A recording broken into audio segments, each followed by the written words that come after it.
So good afternoon and welcome to the second episode of Lawrence Live. My name is Matt Baumler and I'll be your host as we sit down and catch up with Lawrence alumni. Presented by Forever Lawrentian, the goal of this series is simple: to build and celebrate this incredible community we all call Lawrence. Today's guest is Jismy Raju, a proud member of the class of 2011. A first-generation college grad, Jismy found Lawrence through Posse, a college access and readiness program whose mission centers on the conviction that a select group of diverse, talented students can serve as a catalyst for individual and community development. Jismy is absolutely no stranger to the power of community and has made a living out of helping others. She has over 10 years experience in client success and is currently serving as a senior customer success manager at LinkedIn. Prior to joining the LinkedIn team, she worked for Monday.com, where she co-led its first ever women's employee resource group. It was her work here that catapulted her into the spotlight when she was recognized as a 2021 Moxie Award winner, one of only 50 women across the country and the tech industry recognized for their outstanding contributions. She's passionate about shifting mindsets and empowering others to see failure as a redirection to something greater, a concept we can all embrace, and a concept she shared through her final Friday speech upon completing her MBA from the prestigious Wharton School in 2019. Jismy is also one of Lawrence's leading advocates, serving on the Lawrence University Alumni Association Board of Directors. It is in this role that she is focused on leveraging alumni connections to help our students prepare for life after Lawrence. Jismy, we are beyond grateful for your service and are proud to call you a Laurentian. Welcome to Lawrence Live. Oh my gosh, Matt. I think you need to do all my intros in the future. Thank you. Thank you everyone for joining today. Jismy, I am beyond excited to dive in. Before doing so, though, a little housekeeping. I've got one note for the audience. You are welcome to submit questions at any time during the program. To do this, please use Zoom's Q&A feature. We have disabled chat for this conversation. We'll field your questions near the end of the episode. We've also dropped in a link tree into the chat. If you're like me, though, and don't really know what that is, rest assured, it's an easy-to-use resource that provides you with links to things like upcoming events, alumni announcements, and even our alumni directory.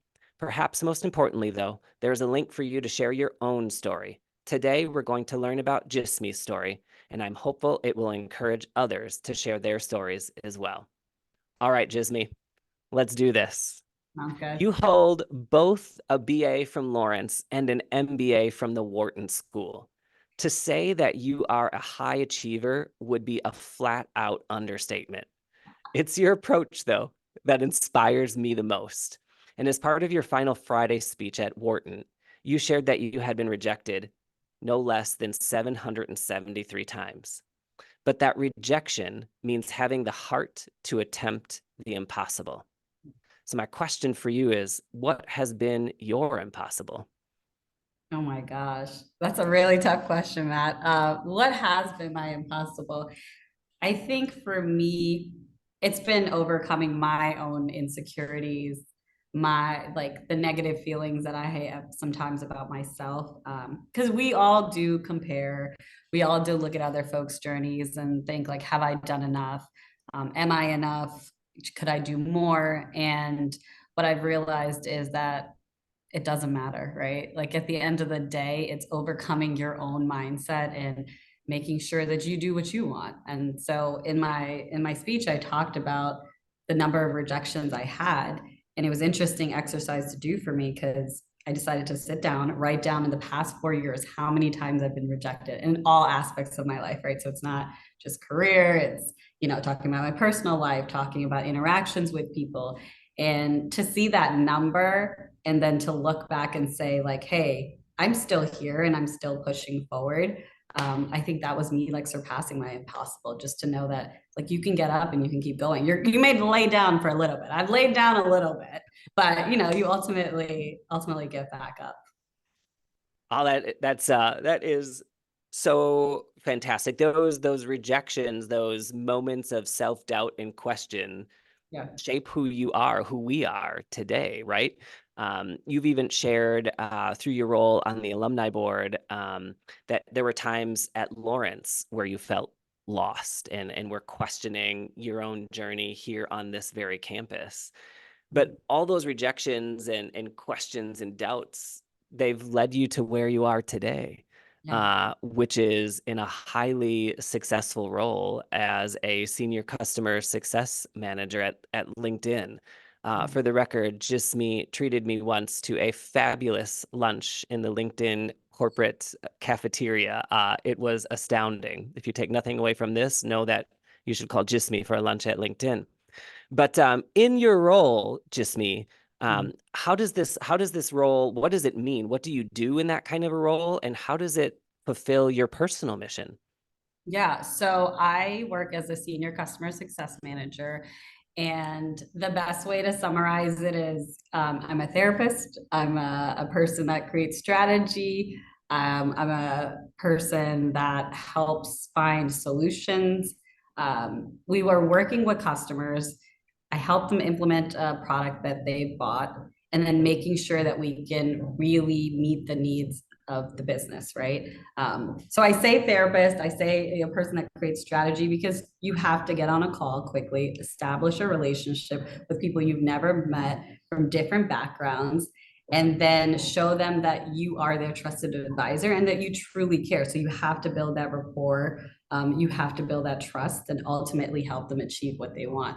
And so I work on the LinkedIn Learning product. And so those are the courses that you can see on LinkedIn. So if you want to learn Excel or you want to learn how to have difficult conversations, there's these courses that are available through the platform. And so corporations or institutions will buy it as a benefit to enhance their learning culture at their institutions or corporations. Fantastic. And I know you've also shared your experience with some of our students through some learning opportunities, some virtual learning opportunities here on campus. So thank you for that. Your approach to life shifts the mindset of impossible to possible. You went from self-doubt and 773 rejections to seamlessly blending your skills and experience in the tech industry with complete care and compassion for others. Mm. This is an incredible lesson in mindset shifting impossible to possible, a lesson that you often give a lot of credit to your mom for teaching. What kind of inspiration has mom played in this journey?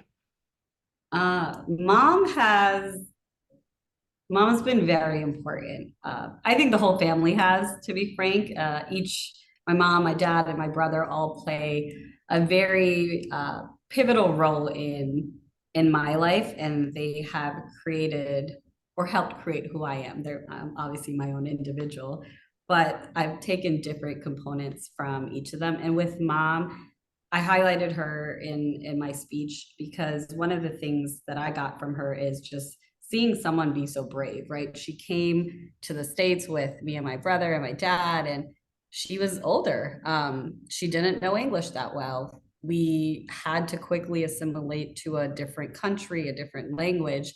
And I still remember to this day going to the library with her and learning English when she didn't even know English and she's learning it with me, right? Like, so it takes this like level of courage to be able to say, like, I'm going to do this and I have to do this for my kids. And so I see that as I've grown up with her, right? I saw it at 2 years old. I mean, maybe I remember 2 years old, probably four, but I saw the journey of her bravery and then like her empathetic nature, like is just beyond this world. Like someone, who can be treated, she's been treated badly in life, but she's still so loving to those people that she meets, and then she always emphasizes the power of community. And I definitely got that at Lawrence for sure, but it started from her. She showed me how you build this community around you. And these are the people that you're going to go on this journey with. These are the people that are ultimately going to help you. And there's a give and take. You're always giving back to those who helped you. So she's a big inspiration from that standpoint. I do want to say dad and brother are another level of inspiration for me. Like my brother, if you want to find a good human in this world, this is like the epitome of a good human, right? Like he's taught me how to be like very methodical about my decisions.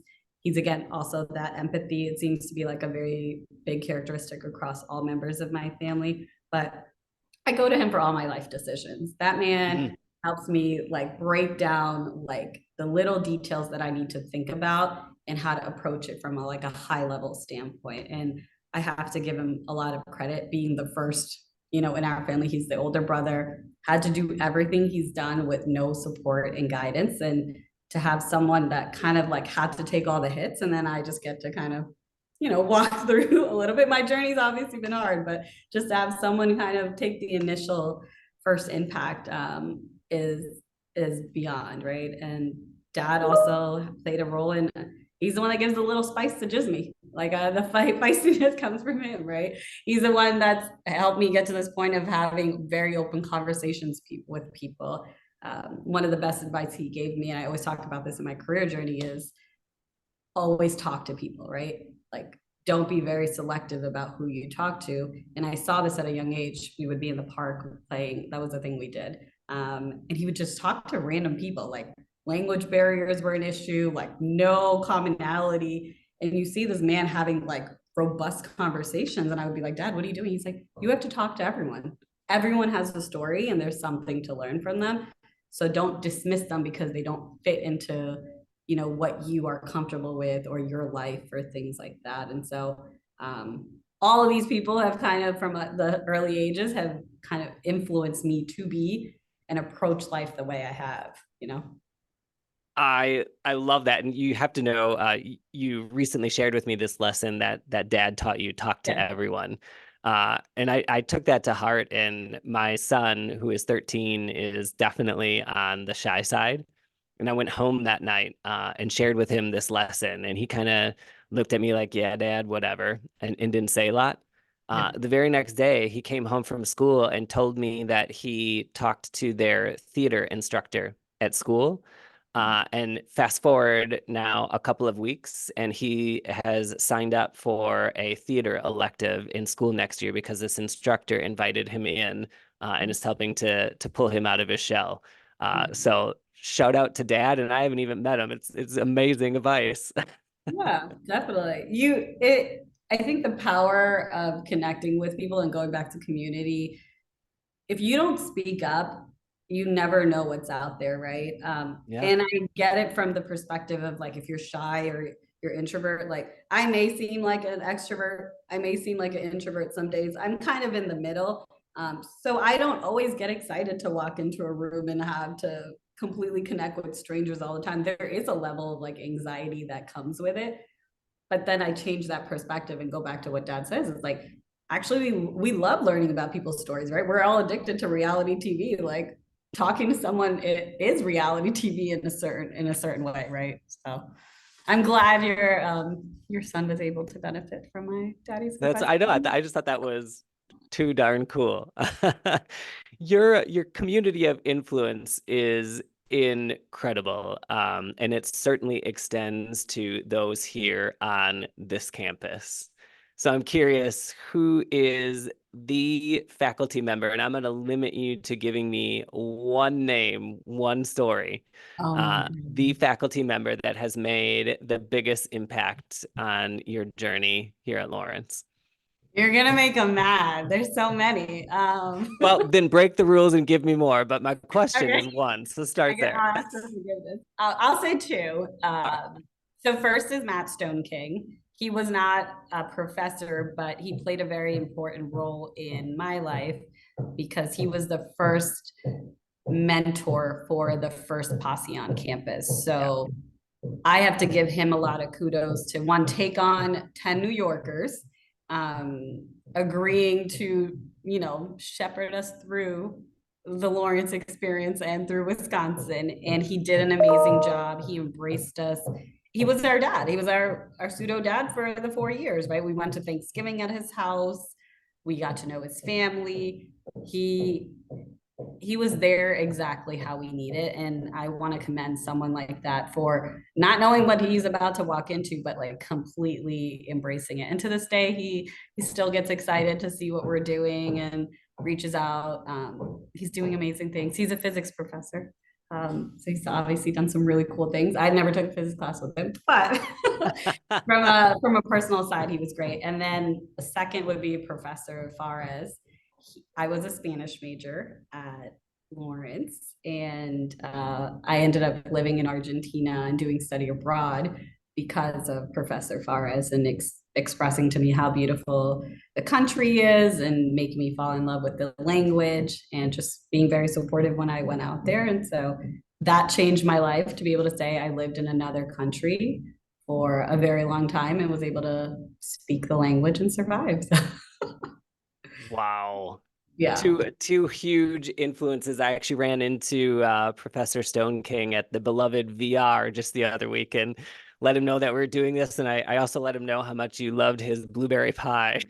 Those little wild blueberries. Wisconsin introduced me to some great food. I'll tell you that. Like, I did not know about these little wild berries. I always thought they were so big. Oh, so speaking about community, and you referenced this when you were celebrating the impact that Professor Stone King had on your journey here as the first mentor to the first Posse. Posse is what put Lawrence on the map for you. And I am proud to share that there are a few other Posse alumni joining us on today's episode. So can you share with us what it meant for you to be a part of the very first Posse here at Lawrence? That was a very big deal. So for folks, I know Matt told us a little bit about the organization, and just to give you a little bit of more background. So Debbie Beal, the founder and CEO, started this in 1989.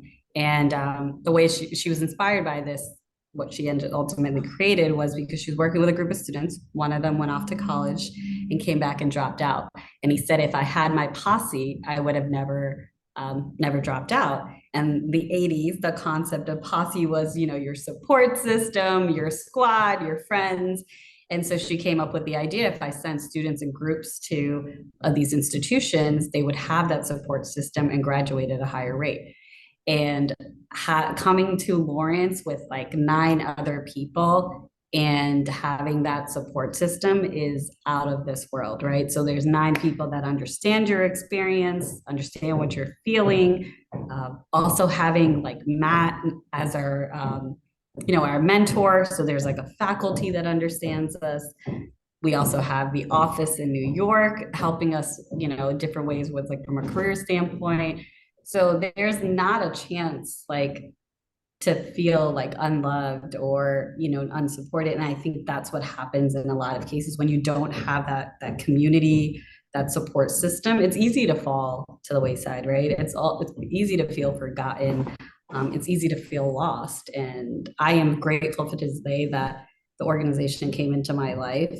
Even outside of Lawrence, I ended up moving to Chicago after Lawrence, and I had the Chicago Posse Network, right? So I ended up tapping into that network and working with the alumni there and things like that. So my community just has like continuously expanded as I've moved in different spaces. And so it's a beautiful thing that's created. I'm grateful Lawrence took the chance on us, right? You guys didn't know what it's going to be like to have these group of students coming every year. But we also were allowed to have these like tough conversations, right? We hosted our annual retreat and we got to invite our classmates to it and have discussions about climate change, think of whatever topic that's happening during that period. And we got to integrate into the community. So it wasn't just like 9 of us popped in and we were like this illuminated group of figures. We got to be part of the learning.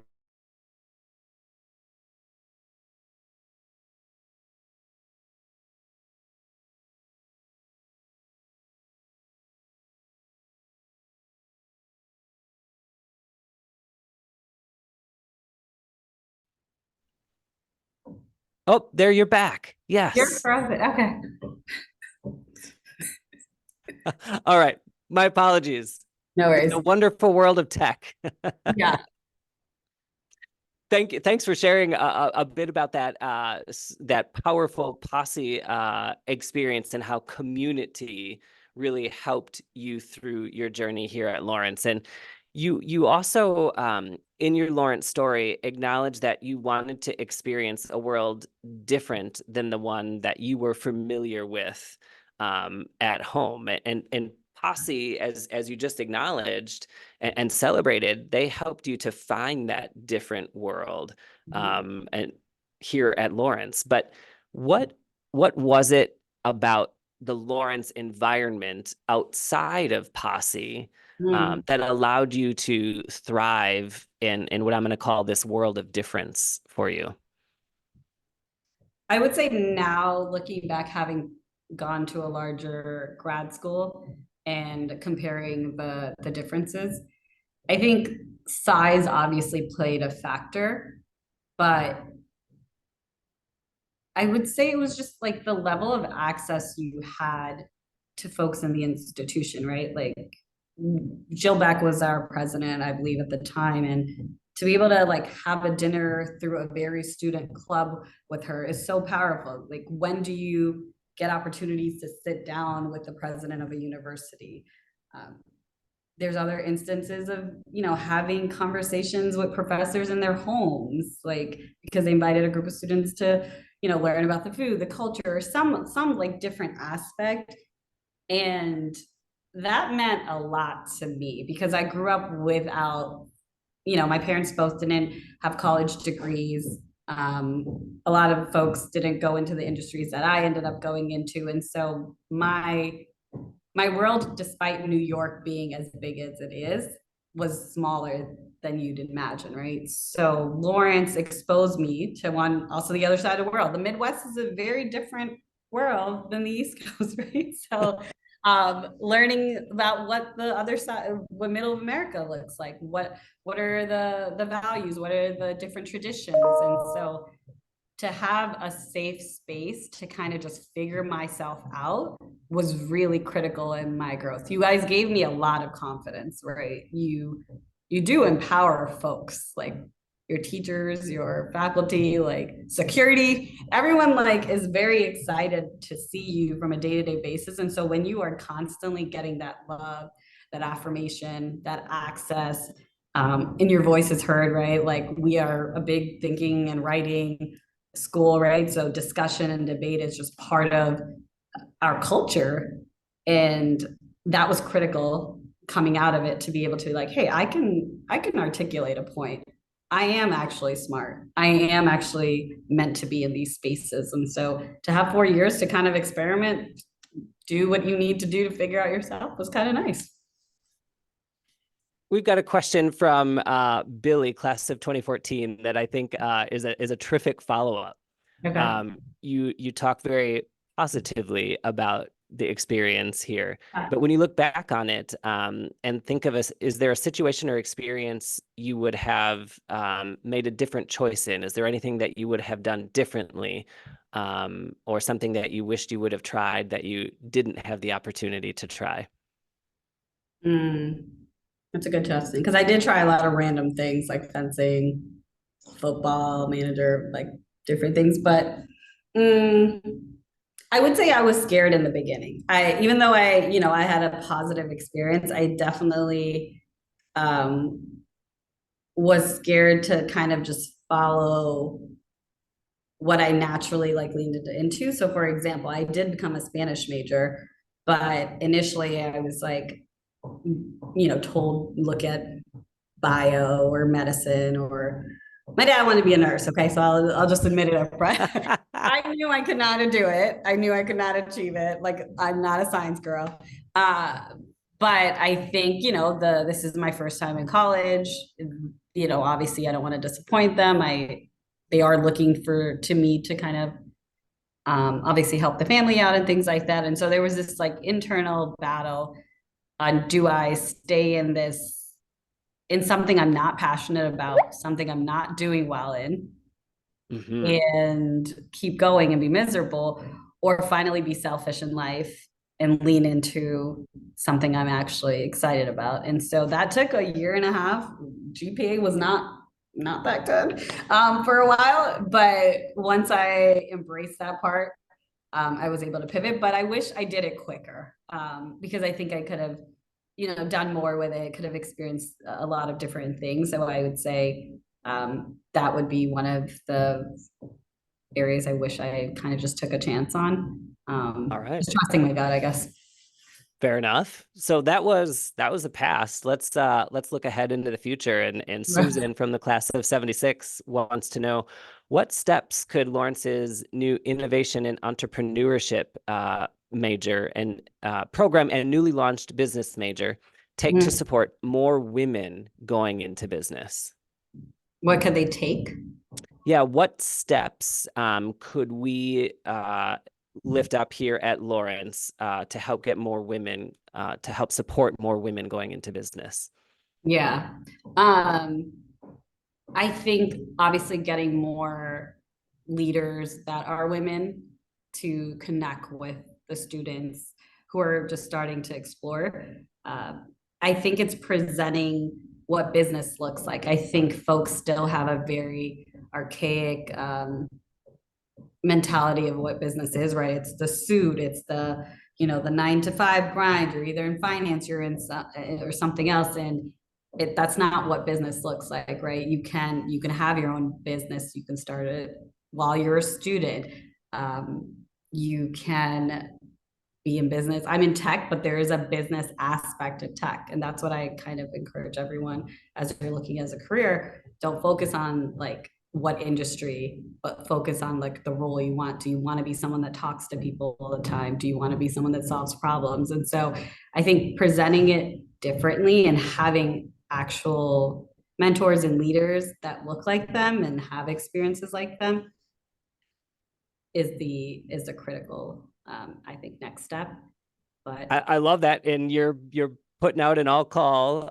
So if you're out there and want to help connect some of our students in a space like this, please let us know, because we would love to connect more business leaders with more of our aspiring business leaders and our students. So let us know. We're happy to help make those connections. Got another question for you from Greg. How do you see AI changing LinkedIn and changing the behaviors of humans at LinkedIn? This is a loaded question, and then I've got one more to close out the episode. okay. I feel like all I have is AI conversations lately. So I'll say this. LinkedIn is very aware and has been integrating AI into their platforms and things like that. And so, from the perspective of the product I work on, LinkedIn Learning, they are adding features like an AI coach, right? So you can ask a coach essentially how to, I'm interested in learning how to have difficult conversations, right? And it'll find you courses, it'll give you the roadmap, essentially how to get there. And so it's more of a self-service platform, but AI is integrated in a lot of parts of your life that you may not notice, right? So the chatbots are something that's existed for a long time. That's AI. How things like kind of move on your pages and stuff. There's AI in the background. So LinkedIn is always thinking about it, but obviously I can't give you too much of the roadmap yet. Fantastic. And for those of you who are listening in and planning to return back to campus for reunion, we've got a really highly engaging AI conversation plan to be a part of Alumni College. So really looking forward to that conversation. Jismy, our time is coming to a close, but we ask one question to all of our guests. And so I'm interested to hear your response. What does it mean to you to be forever a Laurentian? Oh gosh, it's a good one. I would say it's always having a community that's going to support you in whatever endeavor you're taking on, right? Every time I've met a Laurentian, there's an excitement, there's like a care that's different, and it's across all generations, like all classes. I've met the older, younger, people are just genuinely excited and want to help you where they can. And sometimes they're like, no, let me help you when you're not willing to take that help. And so that's where my thought goes. It right away when you think of like a Forever Laurentian. I can't even say that. Forever Laurentian. It's just having the community that supports you. Music to my ears, community. I tell people often I have the coolest job in the world because I get to wake up every day and build and celebrate this awesome community. So, Jismy, thank you for being such a strong part of it. And thank you for sharing your time with us in this second episode of Lawrence Live. We're beyond excited to see where this series takes us. We're hard at work building out our series for the next academic year and look forward to announcing our guests for next year over the course of this summer. In the meantime, though, if you have recommendations, please let us know. You can use that link tree that's in chat. And please also consider sharing your own story. Sharing your story helps us build that community that we just talked about. It helps support current and future Laurentians, and it helps us to celebrate you. In the link tree, there are all kinds of helpful resources, from information on commencement, which is scheduled for June 9th, to reunion June 13th and through the 16th. Spring is a really exciting time here on campus, and I'm hopeful that many of you will be able to join us for some of the fun. Spring also presents us with an opportunity to remind our generous community of the impact your philanthropy makes on every single student. Thank you. And if you haven't made a gift to the Lawrence Fund, please consider one before June 30th. And you guessed it, there's more information on how you can do that in that link tree. So thanks again for joining us for this episode of Lawrence Live with Jismy Raju. Jismy, this has been a ton of fun for me, and I hope you share in that sentiment too. If you haven't, don't say a word.